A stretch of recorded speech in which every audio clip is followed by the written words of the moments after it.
Over the last four videos, we have taken apart the problem of attention. We have looked at what attention actually is. We have looked at how modern technology competes for our attention, and we have talked about the dopamine and some of the myths surrounding the dopamine. And we have also talked about various medical and psychological conditions that can interfere with concentration. But there is one question we haven't answered till now, and it's probably the question you care about the most. What do I actually do about it? What if you have already noticed that your concentration isn't what it used to be? You sit down to study, you read the same paragraph three times, you open your phone for just 2 minutes, and suddenly 3 minutes have gone. And you start reading a book, and but somehow you can't get past the 10 pages, and you sit down to the work, and your mind jumps from one thought to another, and you know what you need to do, but you can't. You may even genuinely want to do it, but somehow your attention doesn't cooperate with you. So has your attention permanently been damaged? Has your brain become incapable of focusing? Do you need a dopamine detox or a special productivity app or supplement, or do you need a particular morning routine? The answer is actually no. And that is the one of the most important thing I want you to understand, that you don't need you don't need an attention hack. You need a system, and that system has two parts. Firstly, remove the things unnecessarily destroying your attention, and secondly, the progressively practice directing your attention. And there is one more important point. Sometimes the poor concentration isn't a productivity problem at all. Sometimes it is a symptom of sleep deprivation, the depression, anxiety, ADHD, medication effect, substance use, or some other or another medical problem. So in this video, we are going to cover all of it, and not a motivational advice, not wake up at 5 a.m. advice, and not the pseudoscience. I'm going to talk about a practical, evidence-based, informed approach to getting your attention back. First of all, you have to stop calling yourself bad at focus. So before we talk about training attention, there is a psychological trap we need to avoid. You experience difficulty in concentrating, and you start telling yourself that I have terrible attention, my brain is damaged, I have no discipline, I can't focus like other people. So you may label yourself have negative thought, but be careful that an experience is not an identity. Having difficulty concentrating today doesn't mean that you are a person who cannot concentrate. And our attention fluctuates. It changes with sleep. Our attention changes with our stress level, mood, motivation, and it even changes with our physical health, even our environment, that the difficulty of our task, the substance use, it might vary with our medical, some of the medication intake, and there are many other factors which fluctuate our attention. And attention span itself isn't one single ability. There is sustained attention, selective attention, divided attention, the executive control, the working memories, and there is the ability to inhibit distraction, the ability to shift attention when appropriate. So instead of asking how do I increase my attention span, you can better question is that how can I improve my ability to deliberately direct and maintain attention when something important requires it. So that's much more useful target. Before training attention, find out what is damaging it. And this is probably the most medically important part of this entire video. Imagine that someone has a poor concentration because they are sleeping 5 hours a night, and you tell them meditate for 20 minutes, but that's not enough. Or someone has untreated depression, and you may just tell them to meditate. Or someone has severe anxiety or ADHD, obstructive sleep apnea, or they are taking a medication that causes sedation, or they are using the alcohol or other various substance. And in those situations, simply telling the person to just try harder misses the actual problem. The sleep loss, for just example, like sleep loss, for example, has been repeatedly been associated with impaired sustained attention and executive functioning. 2024 systematic review and meta-analysis found that even a single night of restricted sleep can increase attentional lapses and slow sustained attention response. So before you try to optimize your concentration, ask yourself, is there a reason my brain is struggling? Think about it. Think about your sleep. Are you consistently sleeping too little? Do you wake unrefreshed in the morning? Do you snore heavily? Do you have excessive daytime sleepiness? Uh, Ask yourself. Talk about your mental health. Are you persistently depressed, sad, anxious, overwhelmed, or constantly ruminating? Have the overthinking habit, or do you have ADHD since the childhood? Have attention problem been present since your childhood, or do they occur across multiple settings? So do they cause significant impairment? These are the things you have to remember. So also there one more point: the ADHD isn't diagnosed simply because someone spent too much time on the phone. A proper diagnosis requires a clinical and developmental assessment, including the symptoms across the setting and consideration of other explanation. So that's how the physical, mental health, sleep, these are important. The physical health, depending on a person, the clinician may consider things such as anemia, thyroid disease, nutrition problem, chronic pain, sleep disorder, the neurological condition, medication effect. And the point isn't that everyone with poor concentration need a giant medical workup. The point is that don't treat a symptom as a productivity failure when it may be a health problem. So if your concentration has changed substantially, is persistent, and is interfering with your education, work, or a daily life, consider discussing it with a qualified healthcare professional. So that is the very important part of the video. Your sleep, mental health, and physical health can interfere with attention. And don't try to force your brain into focus. There is another mistake. You sit down, you decide, I'm going to study for 6 hours without getting distracted. And after 10 minutes, you are deciding you are checking your phone, and then you feel guilty. Then you try harder, then you are again fall again, and this creates a vicious cycle. So instead of that, what you can do is the uh, train your attention progressively. Think about your attention as a physical exercise. If someone hasn't exercised for years, you don't tell them run a marathon tomorrow. You start an appropriate level. The attention training should work similarly. If you currently manage 10 minutes of focused work before drifting away, the 10 minute is your starting point, and not your say that is not your same. The attention training principle: progressive overload. Here is the practical framework I want you to remember: focus, distraction, notice, return, and repeat. Focus, distraction, notice, return, and repeat. That is the basic repetition. First of all, you focus on something, your mind wanders, you notice it, and you return, and you continue. The goal isn't never get distracted, and that's on the unrealistic goal. Our goal is to get better at noticing distraction and returning to the task. So that's very important: noticing distraction and returning to the task. That distinction is extremely important, and because people often interpret mind wandering as failure, but it isn't. The important moment is what happens when you notice. If you notice that, if you notice I'm thinking about Instagram, and you again return to the book, that's a successful repetition. If you notice I'm worrying about tomorrow, and you return to the task, that is another repetition.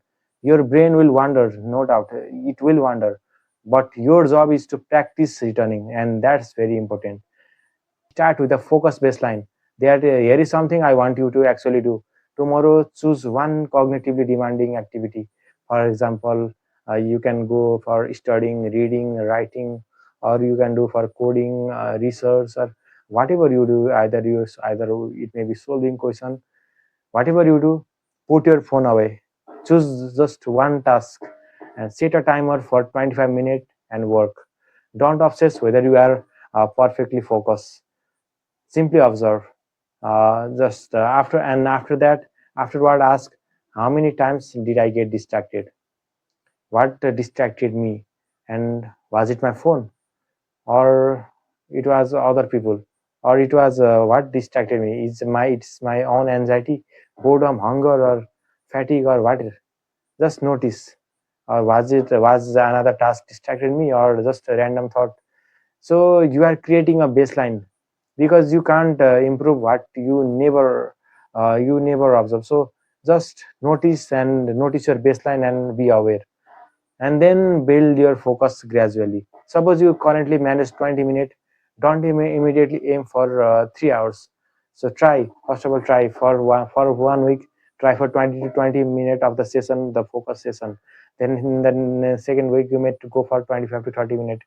In third week you may go for 30 to 40 minutes, and in fourth week you may have to go 40 to 50 minutes. And eventually, depending on the task and the person, the you can go for longer session. But here is the important part: don't worship the timer. There is nothing magical about 25 minutes. There is nothing magical about 50 minutes. The Pomodoro method is a useful structure. Pomodoro is not a law of neuroscience. So the appropriate duration depends on the task. Uh, the appropriate duration depends on your baseline, your fatigue, and your skill. So and it also depends on your environment. So the principle is simply that start at a level you can sustain, then gradually increase the demand. So do the focus task, practice the Pomodoro based on their baseline. And seventh is remove distraction before they happen. Now we come to one of the highest return intervention. Don't depend entirely on the willpower. Change the environment. Suppose you are studying, your phone is besides you. The notifications are turned on, the Instagram is logged in, the WhatsApp is open, the YouTube is one tap away, and you tell yourself that I will just use the self control. And you are making the task unnecessarily difficult. Instead, what you should do is put the phone physically away. Put your phone. Do not put your phone on the face down. No, you do not put your phone beside the laptop. Put your phone away into the another room if possible. Turn off the unnecessary notification. Close the irrelevant browser tab. Use website blocker if necessary, and keep only the material required for the current task. And the principle is that the make distraction harder and the desired behavior easier. And this is not the weakness, and it is the intelligent environment design. Don't only rely on your willpower in change your environment. And also stop multitasking. Let's take another myth apart. You may think that I can study while checking the message, I can watch a lecture while scrolling, I can eat while watching the YouTube, I can eat while replying to the message. But demanding cognitive tasks compete for processing resources. Rapidly switching between the tasks creates the cost. We have talked about switching cost in the first video, and here is particularly dangerous version of multitasking: the partial attention. You are technically studying, but part of your mind is wandering for a notification. You are technically talking to the someone, but you are thinking about your phone. You are technically watching a video lecture, but you are wondering what has happened into the Instagram or politics or whatever your other unnecessary distractibility thing.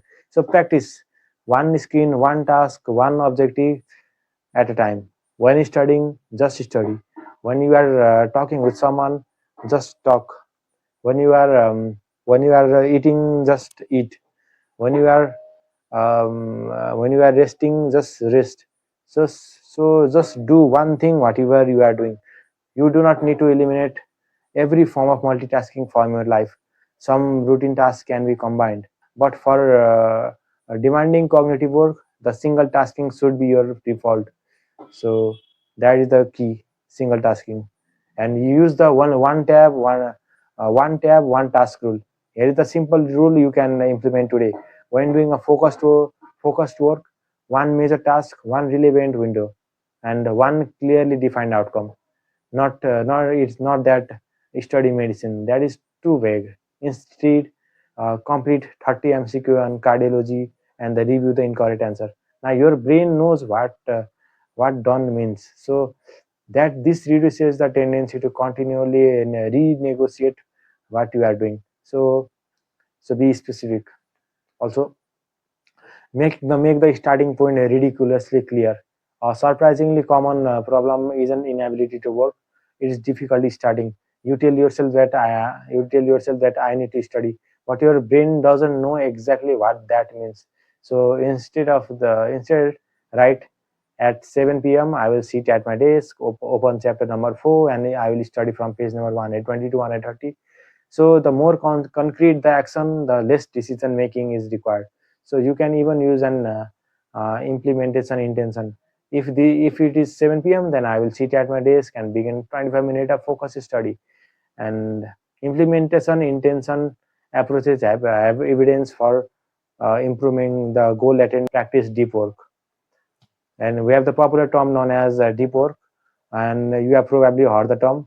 It was popularized by this Carl Newport, and it essentially refers to the sustained, distracted, free, concentration on the cognitively demanding work. The useful part isn't the label. The useful part is that give demanding work period of the protected attention. For example, 30 to 45 minutes of a focused study, then 5 to 10 minutes of genuine break, then another session. But here is an important distinction. The deep work isn't necessarily some special scientifically proven brain training protocol. It is the useful behavioral framework. You don't just don't turn I need to do 4 hours of deep work every day into the another source of your anxiety. So if you do three excellent 40-minute session, that's already 2 hours of a serious cognitive work. So quality matters than the number of session. So practice deep work, and that might be a useful behavioral technique to further focus. And next is take real breaks. I mean the real break. A break isn't 5 minutes of TikTok, because 5 minutes can become 40. So highly stimulating content can make returning to a difficult task feel even less appealing. So for break, just try to stand up, walk, just drink water, or do some stretching, look outside, and just you can just do for you just can just breathe, inhale, exhale, or talk briefly to someone. The purpose of the break is recovery, not replacing one attention demanding activity with the another. Train your attention directly with the mindfulness. Now we have come to the meditation. The meditation isn't a magic attention in answer. The evidence suggests that the mindfulness-based intervention can produce improvement in the some aspect of attention and executive functioning. And the effects are generally modest and heterogeneous, but it works. So don't think that meditation will fix my concentration, but think that the meditation gives me repeated practice of noticing where my attention goes. So here is a simple practice. Sit comfortably and set a timer for 5 to 10 minutes and focus on your breathing. You don't have to breathe in a special way. Just notice. Breathe in, then breathe out. Your mind wanders, and your mind will obviously wander. You think about what I'm going to do tomorrow. Just notice it and return. Then on there another thought pops in, and another random thought. Then again return. Then a sound may come. Then again return.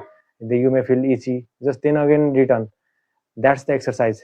You are not meditation doesn't mean that you the keeping the mind empty. The mindfulness meditation means that returning the attention deliberately. You can gradually increase the duration if you find it useful, but consistency matters more than the turning meditation into another performance test. So, and also don't confuse the meditation with the suppressing thought. And this is particularly very important. Some people meditate and become frustrated. My mind is full of thought, and they may think that, but that's completely normal. The meditation isn't having no thought.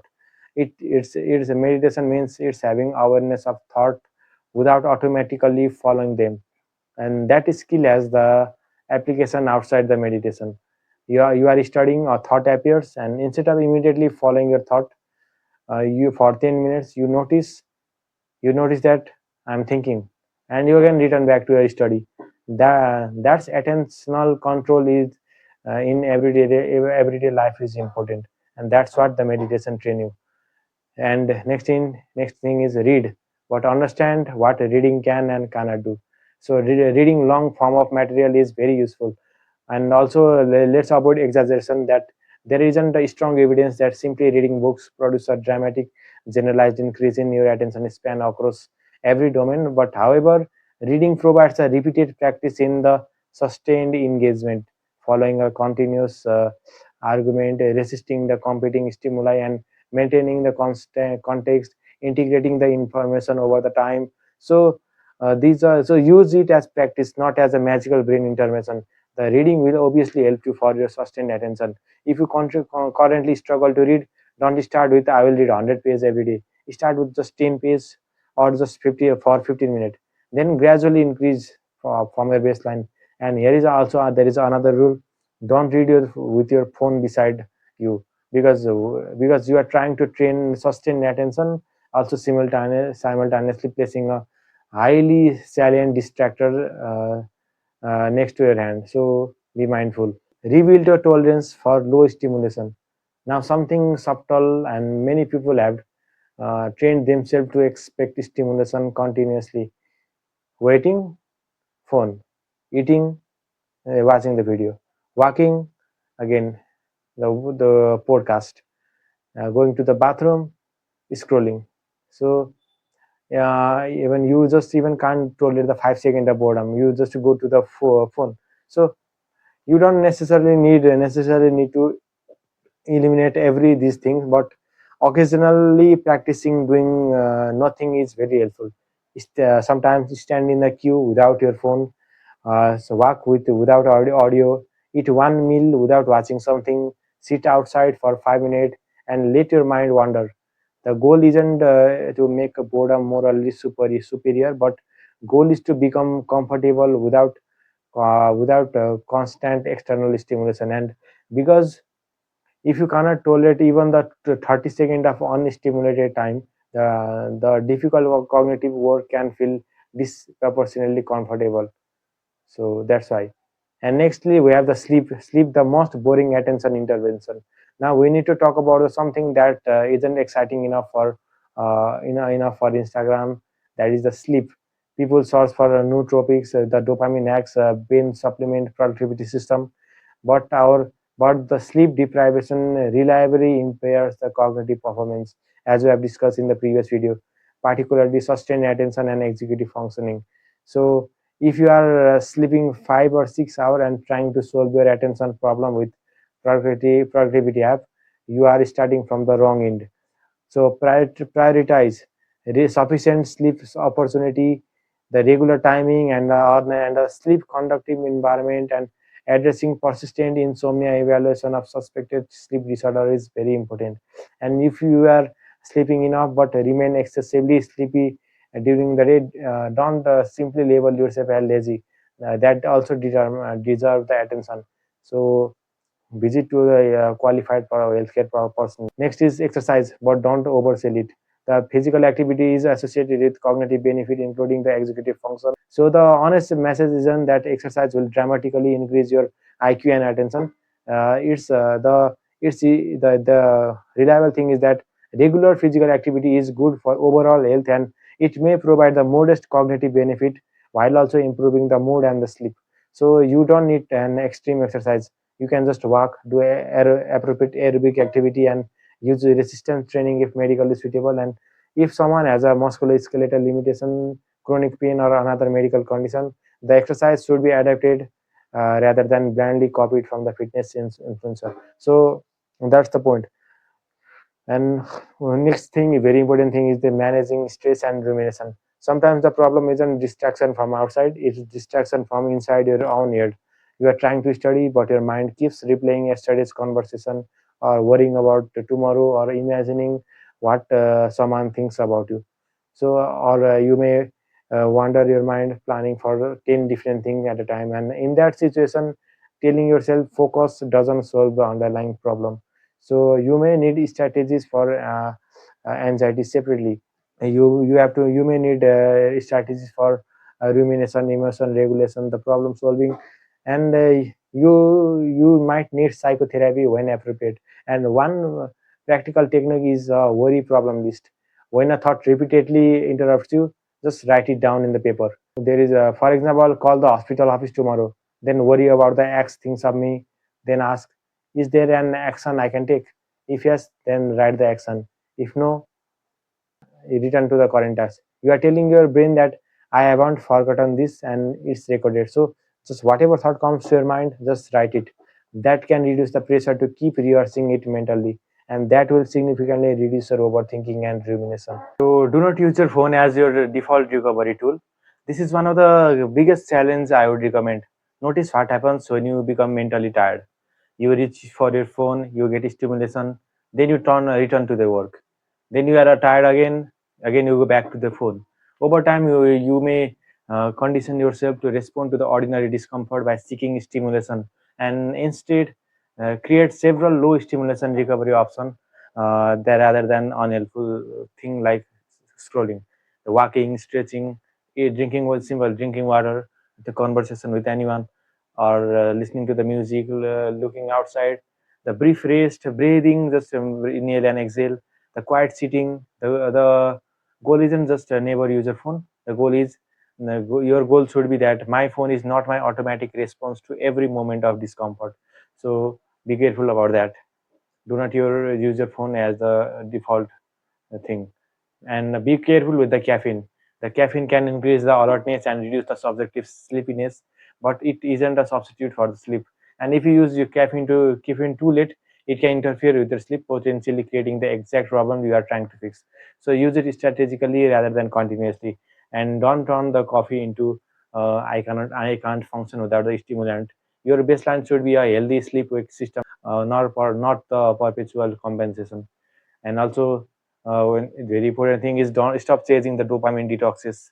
Let's close the loop with our previous episode. Um you have probably heard do a dopamine detox, avoid dopamine for a day, and don't listen to the music, don't talk, don't use your phone. Then your dopamine receptor will reset. With various there are myths are circulating in the social media, as we have discussed in the previous video. But that's not a scientifically accurate description of what is happening. You cannot detox from dopamine in the way those simple misleading videos may imply. Dopamine is a normal neurotransmitter involved in many processes, including motivation, movement, learning, and reward related behavior. The useful idea behind some dopamine detox advice is much simpler. Reduce the highly reinforcing unnecessary behavior that repeatedly interrupt what you actually want to do. So you don't need to detox from dopamine. You need to change your behavior and environment, and that's the role. Just change your environment and behavior. So what about brain training apps? You may find hundreds of apps promising that train your brain, increase your attention, boost your memory. Be skeptical about that. You can become better at a particular task. You can practice, but improvement in on an computerized task doesn't automatically mean you will suddenly become better at studying medicine, listening to the people, reading books, and or resisting the Instagram. This is called the problem of far transfer. So if your goal is if your goal is better studying, so practice studying. If your goal is better is to be better at reading, practice reading. If your goal is better concentration while writing, the practice writing without distraction. They train the behavior you actually want, so not just a random thing. And next important thing is next important technique we have is the returning. If you remember only one exercise from this entire video, just remember this: focus, notice, return. And let's say you are studying the you read you the pathophysiology of dot dot dot. You may read it from the textbook, and suddenly you are thinking, I wonder what happened to the Instagram. What you notice your thought. Don't criticize yourself, and don't spend 5 minutes analyzing why you got distracted. Just simply return back, and again start reading. Then again you start distracting from your thought, return back and start reading. Your mind keeps wandering. Your mind wandering isn't proof that you are failing. So let the mind wander. Use your goal is your task is just to return. The return is my practice. So that's the and create an attention friendly day.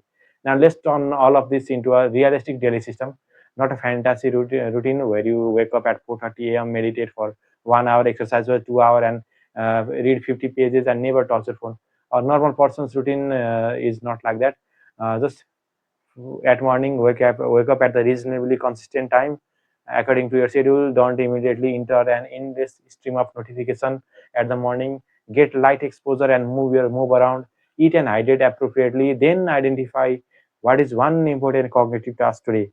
uh, Not 20 goals, one major priority, and do that first. When your first focus block, do 20 to 25 minutes of focused work.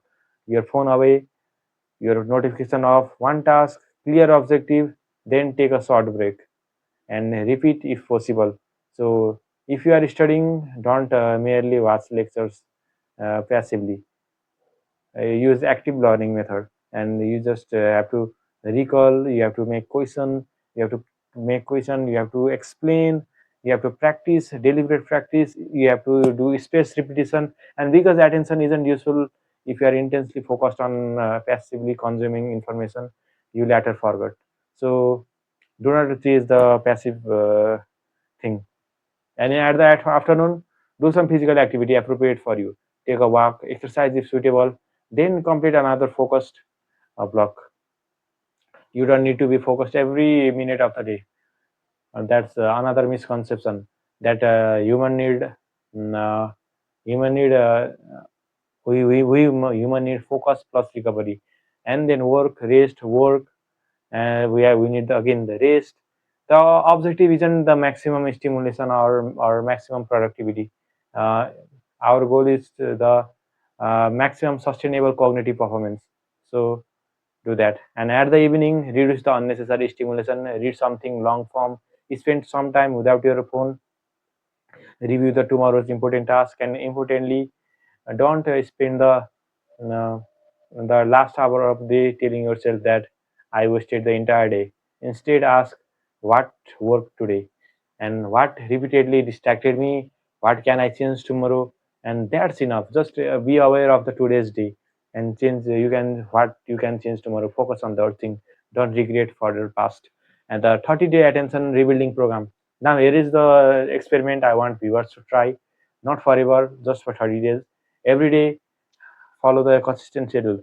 The sleep, prioritize sufficient regular sleep. The phone, turn off unnecessary notification in their phone. For the environment, keep the phone physically away during your focused work time, and focus. Complete at least one distraction-free focus session. And while reading, spend around 15 to 30 minutes reading long form of material, and practice mindfulness. 5 to 15 minutes of attention practice if you find it useful. Then movement, get some appropriate physical activity, and you can do the low stimulation task. Spend a few minutes without digital entertainment. And next thing you can do is the reflection, the record your biggest distraction of the day. And here is the most important rule that don't aim for perfection. If you fall one day, don't turn into my attention is hopeless. Start again the next day. That is important. And track behavior, not just feeling.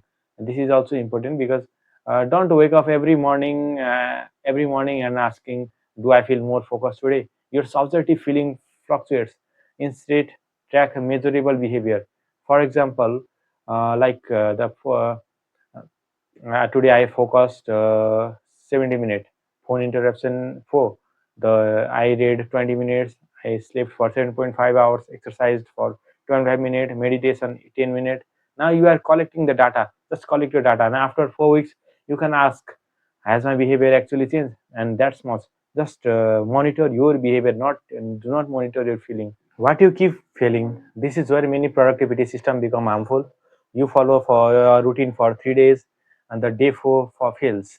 Then you keep your telling yourself, I am disciplined, but that's actually wrong. Investigate. Maybe your goal was unrealistic. Maybe the environment was wrong. Maybe you were sleep deprived. Maybe the task was too difficult. And maybe anxiety was interfering, or maybe you don't understand the material. Maybe that the reason, maybe you are using your phone to escape an unpleasant emotion. Maybe there is an underlying the clinical problem. The failure is the information, so do not get disappointed. Use it diagnostically, your failure. And the next thing, when self-help is not enough, we have to remember that this is something I don't want to hide behind the motivational advice.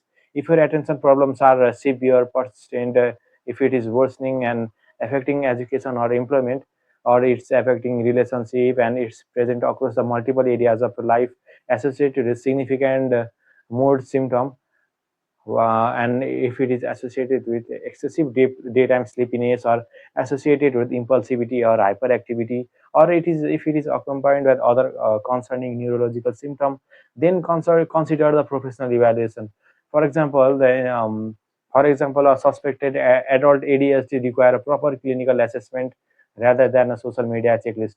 So National Institute of Healthcare Excellence recommends specialist assessment when adult symptoms begin in childhood, persist and not better explained by another psychiatric condition and cause significant impairment.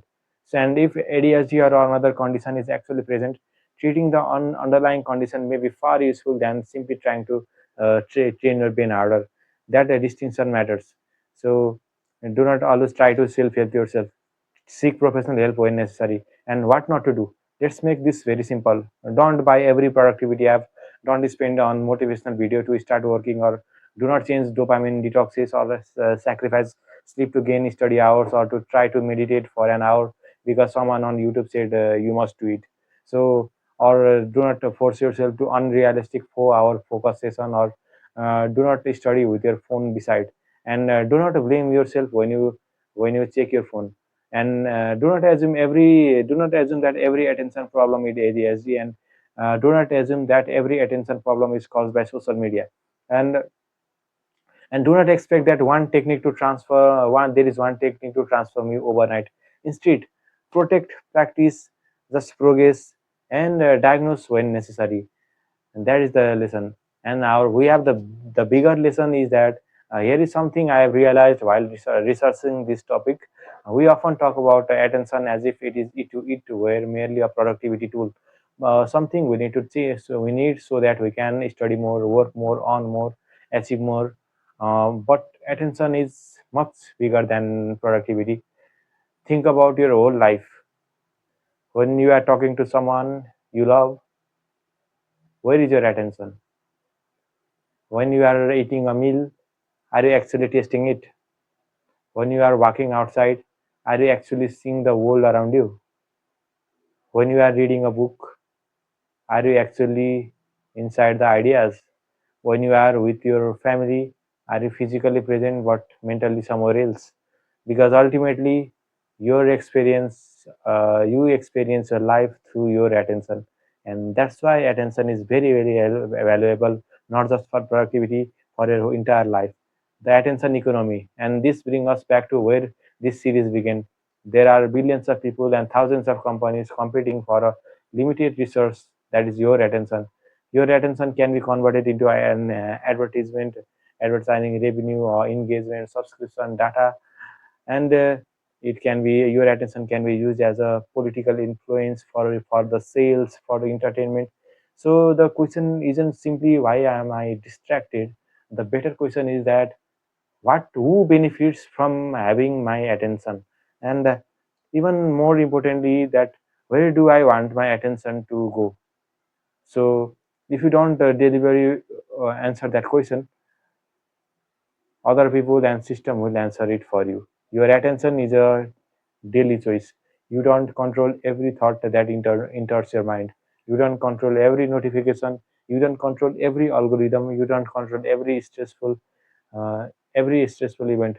But you can gradually become better at choosing what deserves my attention, what doesn't deserve my attention. When should I work? When should I rest? When should I listen? When should I put the phone away? Every time you make that choice, you are practicing. And now I have my final message. So if you have been struggling with attention, I don't want you to leave this video thinking that I need to completely change my life tomorrow. But you don't. You just start much smaller. Tonight, put the phone away for a little while, and tomorrow choose one important uh, choose one important task, and give that task your undivided attention. And when your mind wanders, just notice, return, then return again. Just sleep properly, move your body, read, and create an environment that protects your attention, and deal with the psychological or medical problem that interfere with your attention, and repeat. So that's the task, because attention isn't something either you have or you don't have. Yeah, your attention fluctuates. Yeah, but your attention can be protected, and many aspects of attentional control can be practiced. And but don't expect perfection. Your mind will wander, obviously. You will procrastinate, you will have distracted days, you will sometimes waste an hour scrolling. That's completely human. You don't have to regret and feel guilty. The goal isn't to become a machine that never gets distracted, The goal is to become someone who can notice where their attention has gone and deliberately bring it back, and again and again and again.